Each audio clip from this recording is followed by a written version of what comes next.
Hello everyone, welcome to Toad TV. I am Mary Beth. I am Helen. We are the creative hands and minds behind Toad Hollow, and welcome.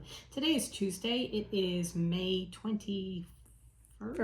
May 21st. And it's a beautiful day here in New Jersey. Yeah. It's absolutely gorgeous. One of our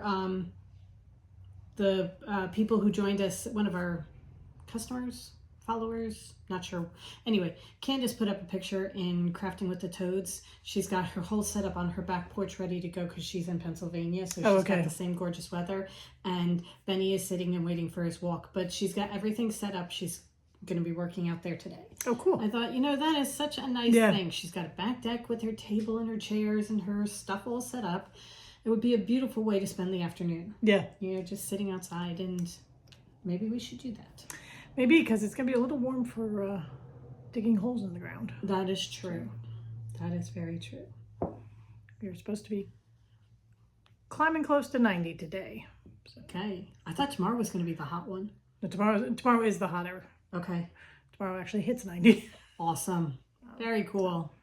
Well, once Memorial Day is approaching, so... Yeah, well, once this video is over, you can bet that the wool's coming off. Yes. We're going back to the t-shirts.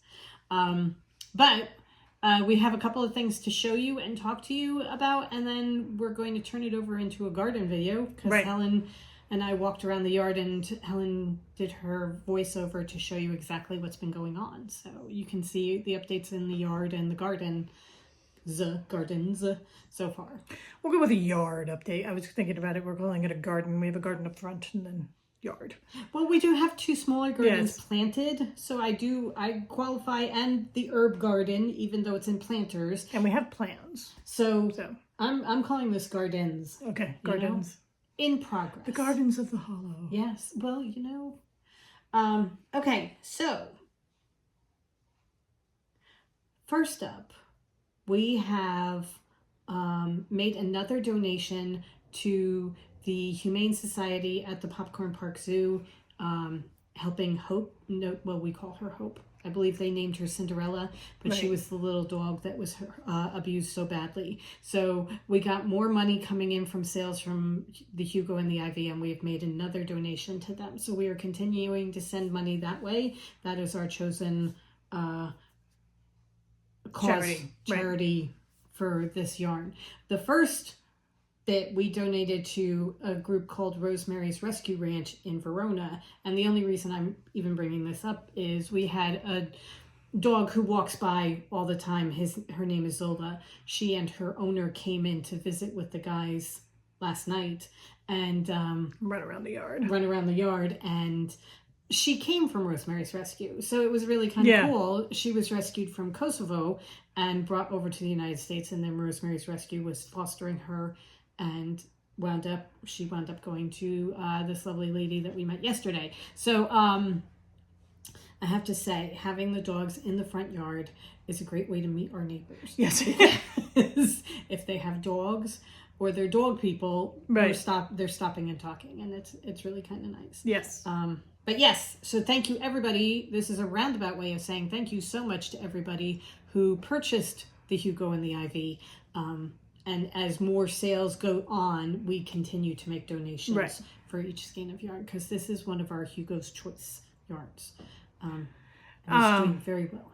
As an update on the Hugo and the Ivy, if you are still waiting for your shipment notification, chances are pretty good you're a DK, and I screwed up completely, ordered the wrong yarn, so then we had to wait for the right yard to come in, so that yours got delayed a little bit. It's dyed and drying, and should probably ship tomorrow or Thursday. I think tomorrow is the day. I think we're going to be shipping it out tomorrow. So it's had time to dry, and we just need to twist it and label it and send it on its merry way. So if you were feeling left out yesterday when I was saying that we were shipping out all the Hugo and the Ivies and you didn't get your shipment notification, it's coming. That's my bad. It's coming. However, I've been summarily fired and summarily fired. We have lots and lots of worsted yarn on hand, should anybody need sweater quantities. We now have it on hand, ready to dye in whatever color you would like. So, okay. Then the next thing is the June clubs, right? Yeah. Okay. So, June clubs. The June clubs, if you want to sign up for the mystery of the clubs, those are live right now. There are 4 clubs, and they will be live through the end of the week. Yes, the 24th. Through the 24th, whatever So, the 24th turns if into. today's the 21st, I think Friday. Friday. So through Friday, you can purchase them to be part of the mystery. We'll dye them up next week and ship them out the first week of June. But we have our Denizens of the Hollow, Disney, and the favorite books. And then the new one for June is Who Runs the World?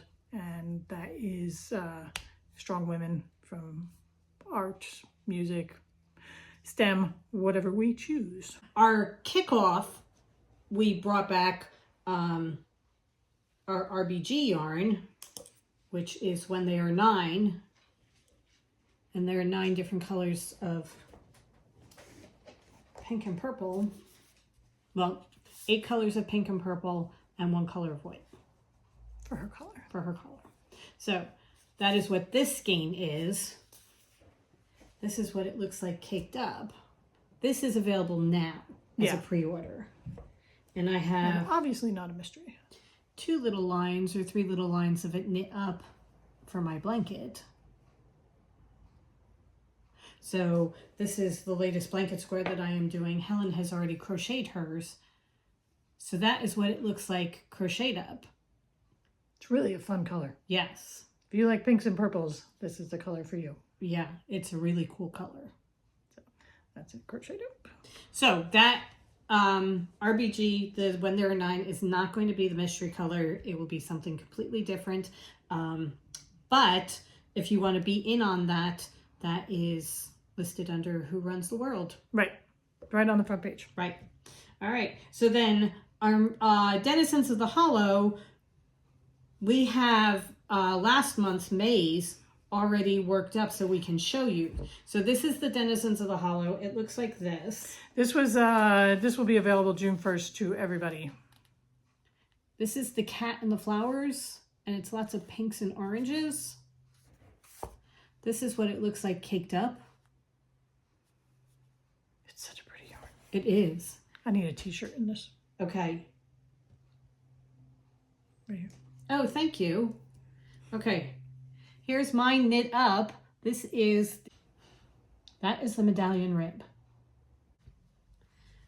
We have decided that we're trying to knit and crochet up each of our yarns as we do them, so that we can have swatches, and then we're going to make them into blankets.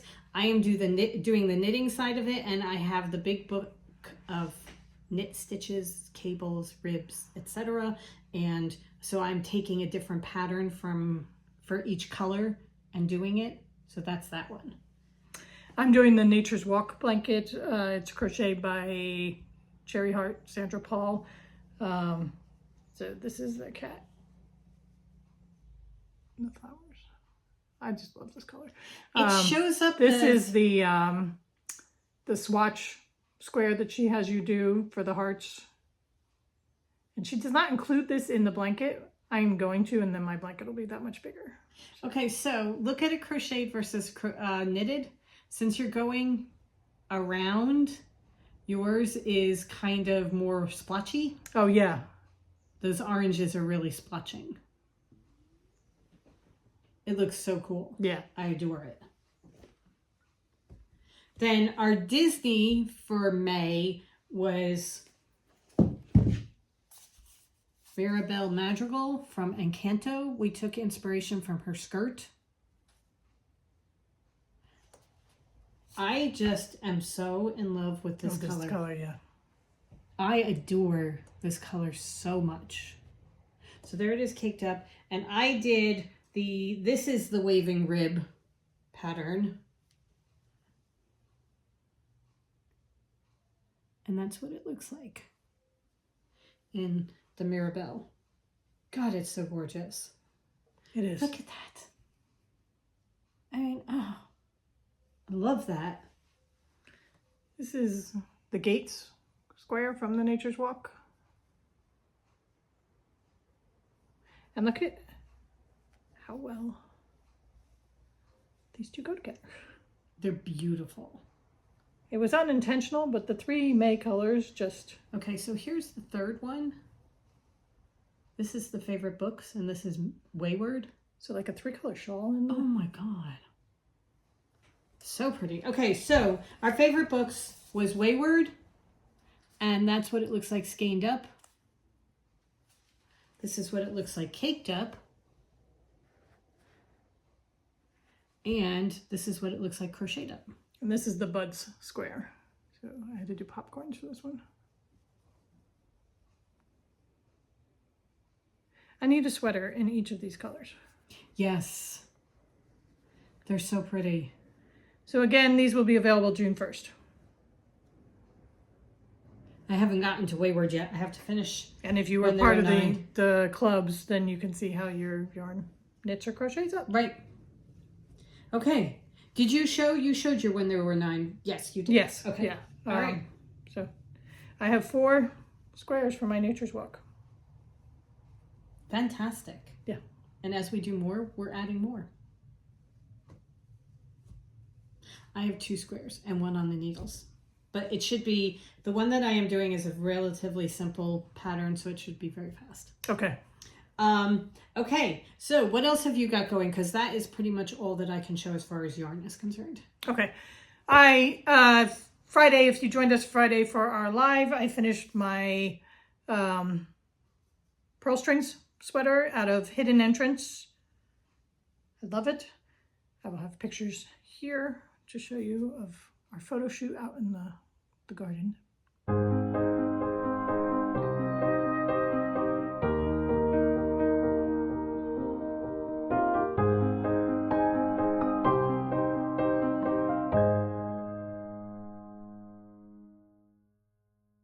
It was a really fun knit. It's a very comfortable sweater, and I really goes very well with my skirt. It as does. Expected. So it will be a sweater that I can see going back to again and knitting up again because it's a fairly quick knit and very good TV knitting because it's knits and pearls. So, Okay. and easily memorizable pattern. You do your blocks of stockinette, and then your texture blocks stockinette texture. So Okay. round and round. Just very quickly, I'm wearing the Brunswick tee by Olive Knits. It was done up in Lucy from our Narnia collection and Acorn from our Lost Words collection. Right. And neither of these are available right now. However, you never can tell when they may show up again. Okay. It's a great fingering weight sweater tee, though. Yes, it was. A whole bunch of us did it together the year we did it. And there were lots of comments when you hit the line that's under the bust where all of a sudden you doubled your stitches. You did. You pretty much doubled your number of stitches. So, but it's beautiful. It is a very comfortable sweater to wear. Yes. Oh, so comfortable. Okay. So since I finished my pearl strings, I went back to my Emerson pullover, which was the other sweater I started out of the Secret Gardens colors. So I'm doing it out of Winds of Wisteria, which is the purple. And this is a worsted weight sweater. This is going to be more of a outdoor pullover kind of thing. So you start off and you do the back, you do it flat.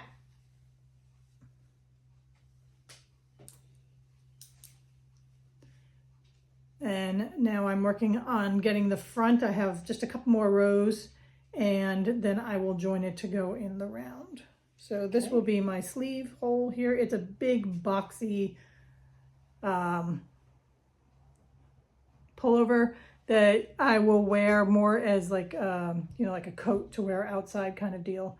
Not something that I wear around the house unless it's really, really cold. But it's called a half brioche stitch. And again, it's 2 rows of a pattern that you just go over and over and over again. You had to pay attention here for your increases for the neckline. But yeah, so Love the color. Oh, it's going to be such a super comfortable sweater to just throw on. It's so squishy. I know, it really is. So squishy. So it's like the Benetton Yes. squish of the Benetton sweater. Yes. So my goal this week is to get it to the point where I have joined it in the round. Okay. Very cool. Coming along very nicely. Yes. Just whipping through things. That is the knitting. That is the state of the knitting. I have been working on things that are not knitting related. I finished my magic shop. Helen's going to put in a picture here. And you will notice that I did manage to extricate all fingers from it. I was glued to it for a little bit, but I managed to get myself separated. It is sitting on the mantle in the living room right now, and it looks actually really very, very nice. It really does. It's a very good shelf piece. Right. So. It looks cool. And then I started my tree house. This comes with 2 books that are this thick, full of instructions on how to make this. And I'm so excited. Some people would be daunted by that. I am just totally overwhelmed. So Not overwhelmed. Not overwhelmed. I am totally overjoyed by it. Do you get the different colors? Yep. So you can switch it out for the seasons? Yep. There is a whole a bag that is just pink flowers. So then so in spring you just put on the pink flowers? I think so. Oh, that's very cool. I'm going to I find didn't out. realize that it was a seasonal thing. It would appear there's also going to be a piano for inside at some point. I haven't hit that yet. But I am slowly but surely building the trunk going on. Okay. And the different platforms. So it is slowly but surely coming together. It's just, I love it. It's the way I spend my morning. Take the guys outside, let them run around for a little bit, feed them, and then I have a cup of tea and work on my treehouse. And it's a lovely, lovely way to listen to a good book and spend a little bit of time. So this morning I was working on my treehouse, and all of a sudden my book came to an end. It was one of those things where it was, wait a minute, what? It ended very well. It's just, I have now downloaded the second in the series. So I just finished listening to The Kingdom of the Wicked by Carrie Maniscalco, and it is really, really, really good. Really good. I liked it so much. It's got witches set in Sicily, in Palermo. Okay. And they talk about all the Italian food that they're making because they own a restaurant. It's just, I sit there and let my mouth water. And somebody is going around and killing young witches, and one of the witches calls up a prince of darkness, one of the 7 demon princes, and he is not what she expects at all. So... Is it a romancy? Yeah, it is. Okay. Although it's a slow burn because they are attracted to each other, but she's a witch and he's a demon, and the demons hate the witches, and the witches do not trust the demons, and they refuse to admit to themselves that they have feelings for each other. But it's very, very good and very fast paced. It goes like so fast. Okay. So it's really, really good. And the narrator is phenomenal. She's really, really good. So I'm really enjoying that. Cool. It's a good way to spend an hour or so in the morning. I am listening to Under the Whispering Door by T.J. Klune. I just have little bouts of crying as I listen to my book. But it's such a wonderful book. It really is. It's a warm hug of a book. It is. And I'm very glad I named my dog Hugo. He is a Hugo. He is a Hugo. He's my favorite man. But it's just such a nice book. It really, really is. It's my second go round. I read it physically, and now I'm listening to it, and it's a whole new way to experience the book. I just love it. It's my palate cleanser from Throne of Glass before I go into my next thing. So right. Cannot recommend it enough. No, it's a good one. But I have tissues throughout the whole book. Right. And that's sad. Just most of them are just, oh. It's beautiful. Yeah. You know, it's one of those things where it's, oh, that's just really beautiful. We're going to send you over to the garden now. Right. So you can see some pretty flowers and see the updates on what we've been working on. And we will see you on Friday because we'll be back with our live podcast. So we will be back on Friday at noon live. Eastern Standard Time. Yes. If you would like to join us, once again, have no idea what we will be discussing. We'll come up with something. But come spend your lunch with us. Yes. All right. So after this, we will have the yard update, and then following that will be the projects from you guys. So stay tuned. Make sure you stay till the end. Yeah. All right. Third time's a charm because I don't know when to shut my mouth. We hope you guys have a great rest of the week. Go forth and create. We'll see you on Friday. Bye. Bye.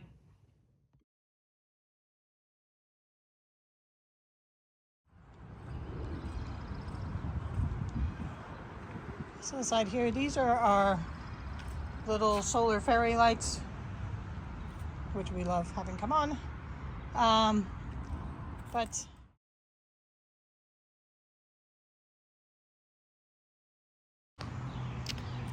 okay, first up we have the hill. There was a whole bunch of bamboo and thorny wild berry bushes in here that we've cleared. We've cleared pretty much everything except for the ferns, because we thought they were interesting, so we're letting the ferns grow. There's a whole bunch of weeds that came back. I was going to say there's a whole bunch that's come back.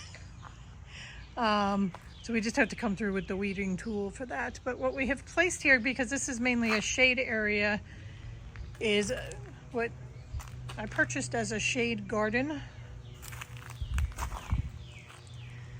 So we have the blue phlox, the grass, a different fern than what we have. That is the dog who wants to desperately to be with us. The spotted leaf back there is another plant that came with it, and then those there. So we are just waiting for these all to mature a little bit, but they are getting better. The leaves are growing, no flowers yet, but they're looking healthy, so we'll go with that.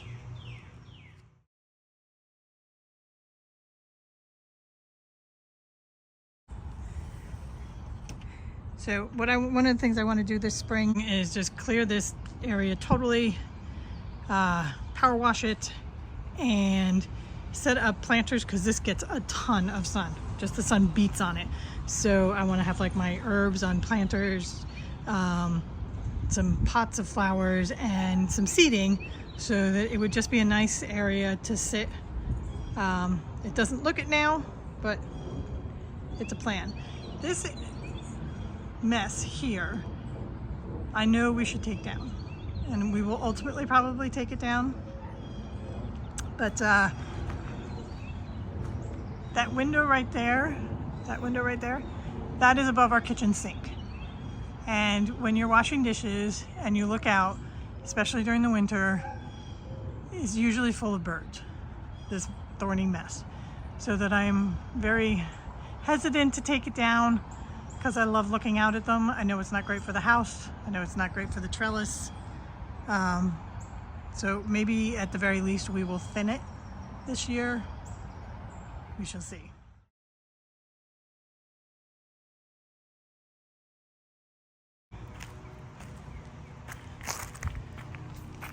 So we have our mulch and our dirt.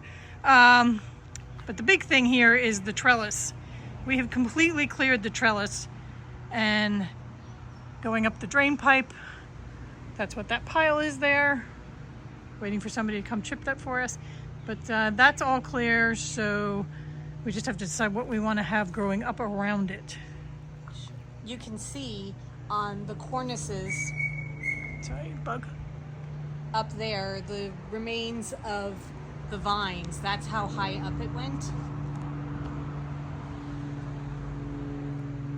So we pulled it down from that wall, coming all the way down, and then it was all in the trellis on both sides.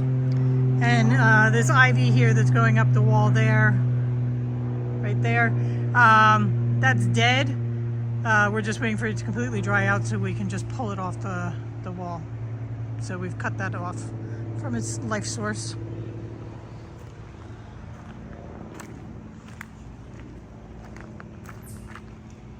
This is the patio area we want to create. So you can see how much space we've gotten back by clearing the trellis, because it came out mounding over here. We still have to clear up the ground, move the greenhouse, and power wash it, and then look into some furniture for back here. These are wildflowers. Right there is where I sprained my ankle. This area here, we have we cleared all the vines that were going up. We're just waiting for those to die, and then I think we're gonna have to lean out the window to get them out off the drain pipe. And then we've just weed whacked back here because we're trying to decide what we're gonna do ground cover wise, but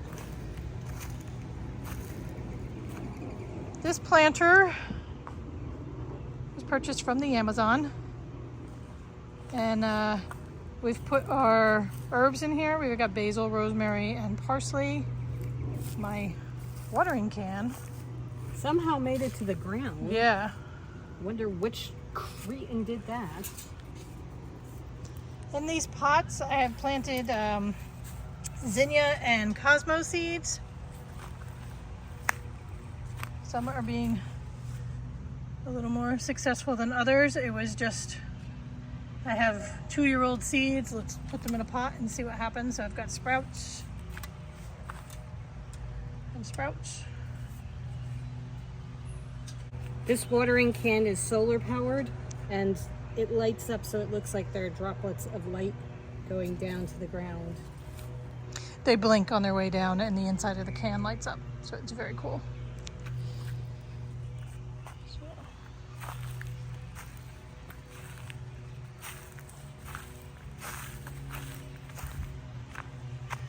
Then we come back here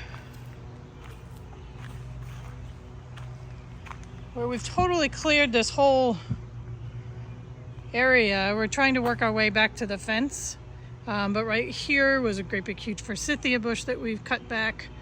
We have to cut back that one and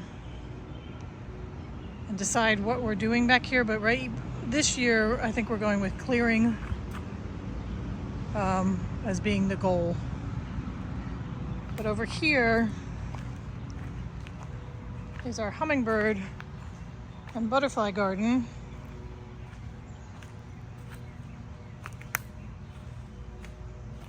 In its early stages. However, on a positive note, these guys came as bare roots, so that's what's been coming up. And the catmint is starting to grow. One of the things we encountered when we planted here were there were 2 trees here that completely leafed out and canopied this and took away the sun. So Meredith and I decided not to be afraid of the chainsaw anymore, and we took the trees down.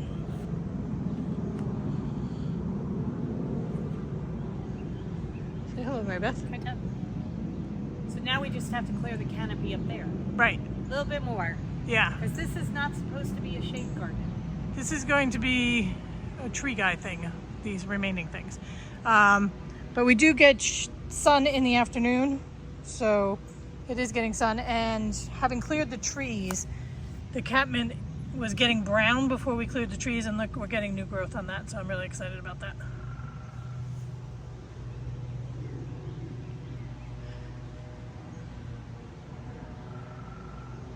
So that is the progress in the backyard.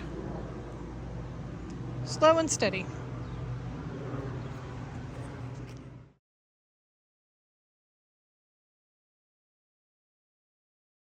Here, this is Hugo's area. It's all fenced in for him. We have a couple areas that we've blocked off and more that we will block off for flowers. This area right here was where we were really clearing last year.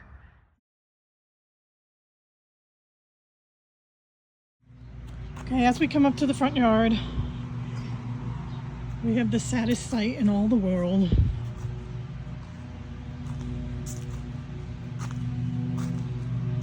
Left behind. Abandoned by his people. This is Ivy trying to push the gate open. All right, guys, here we come. Ready? Watch out. Come on, Hugo, move.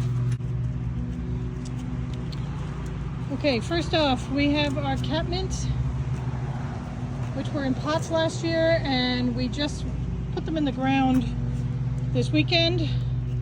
So they are working their way back from the trauma of being planted. Dogs in the wild. This is an area where my tulips were, so we're deciding what we're going to put there.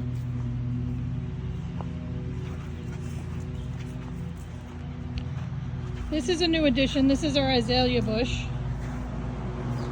We got it just at the end of the season. It has pink flowers, so it'll come back even better next year. So that's in the ground. And then we have our flower bed that we created, which is the pride and joy right this second.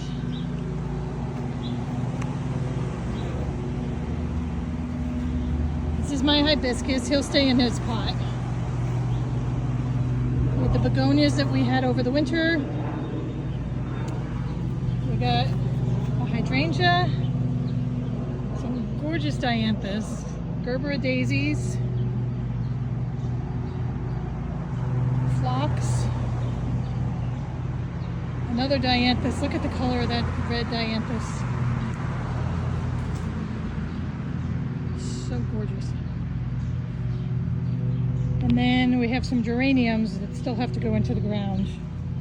So we're going to just widen this bed a little bit. So these are the gates we bought, and so far they are keeping the creatures out. And as you can see, it gets its full sun, and it just makes us very, very happy. And then in the front of the house, these are where I had my begonias last year. So we are debating whether we're going to mulch this and just leave the begonias in pots to kill off the knotweed that's in here, or dig and work with the knotweed all the time. But look at the colors of the new begonias.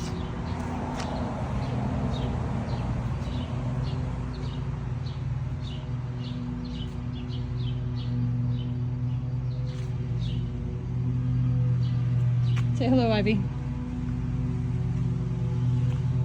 Hi. We have some petunias that we're going to plant in the window boxes that will go along there in the front of the house. This is the lemon tree. He came outside and his lemon is really starting to grow now that he's out in the sun. And we have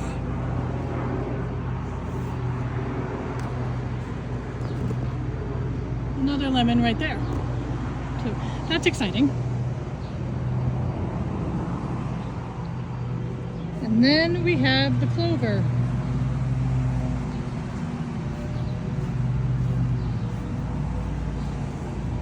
This bed here where Hugo is just peeing, thank you so much, sir. This was where my spring bulbs were, and we're going to get some impatiens for this bed because this is total shade. This is the area that we cleared last year, and this year we planted the clover.